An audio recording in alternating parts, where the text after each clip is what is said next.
Gaman að sjá árendur í stúkunni, maður. Já, þetta var einfalt. Erfitt. Þetta allt og einfalt. Eitt langur bolti og víðismenn komur í gegn. Og Elís Már Gunnarsson klárar þetta á 8. mínútu. Friðbjörn, þetta var allt og einfalt. Það gerist bara alltaf. Já. Herði. Dotti. Takk.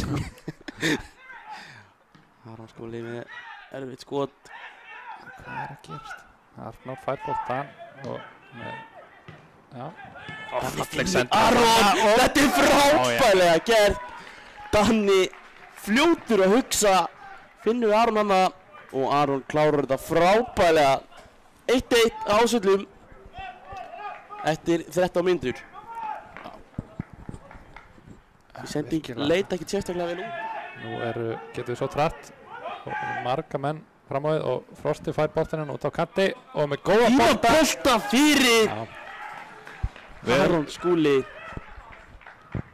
Frábær skyndisókn. Já, mjög vel framkvæmt skyndisókn. Mjög vel gert. Frábær fyrirgjöf. Aron Skúli á réttu stað. Bara fáar snertingar, fáar sendingar, 1, 2, 3 mark. Aðra langa sendingu og Tumi missir hann eitthvað aðeins. Það var Ólfur Berg með boltan. Þetta Óskar vera beint út í teginn. Ég sá í hvernig það sýndist þér að Bjarni Fannar sem að klúðrar hérna einn á móti opnu marki. Það ekki mikið betur færið þetta. Nei. Óskar hérna rétt honum bara boltaðan á Silvíu fætti. Það bara ákveðið afrek að hafa náð að setja hann yfir. Já. Frá svona stutt. Og þarna hann. Gerast. Bjarni nokkar óþægilega mínútur fyrir hann. Já. Fær hérna þrumuna í magan síðan og rétt framhjá. Þetta voru áhugaverðar mínútur. Bjarni Fannar í.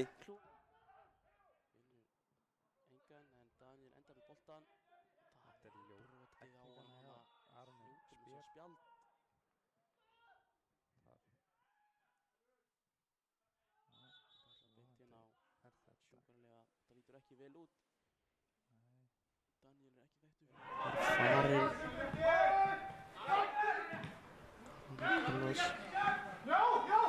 Carlos með litla hjálp og bara tekið niður. Af hverju ekki verið að spjalda menn fyrir þetta? Jú. Það gleymdi þessi eitthvað í gleðinu hana, Steinar. Ígor og Tóti svolítið búin að missa þolinmæðina á þessu. Svolítið skrítin lína hana sem Steinar að setja. Mjög skrítin.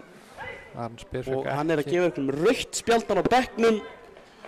Hver það og fyrir hvað veit ég ekki ennþá og Ígor sturlaður. Dómarinn ætlaði ekki. Skil vel pirringi víðismennum hann. En dómarinn auðvitað aðalega fylgjast með hvað að gerast í kringum boltan. Og Haukar fá auka spunnu hana. Erfitt fyrir hann að sjá hvað að gerast. Virðist svo sem eins og víðismenn með að kalla það sem þeir vilja á bekknum. Það ekkert gert í því. Þeir eru með frípassa. Ég sjá það ekki alveg nógu vel en mér sýndist einhver gul spjöld fara á loft. Ég samt ekki alveg viss. Það var líka áhugavert fyrir þá sem sáu hvað gerðist hana hjá Fannari og Kristá. Nei. Kloppi. Við elskum góðan Kloppa. Gísli með fína sendingu og Frosti kemur vel fram fyrir leikmanninn og að skora. Frosti sterkurinn í teiknum og setur eitt markina á 90. og fyrstu annari mínútu. Ekki alveg klár á því. Frábær fyrirgjöf á Gísla. Frosti sterkurinn í teiknum kemur sér fram fyrir hann.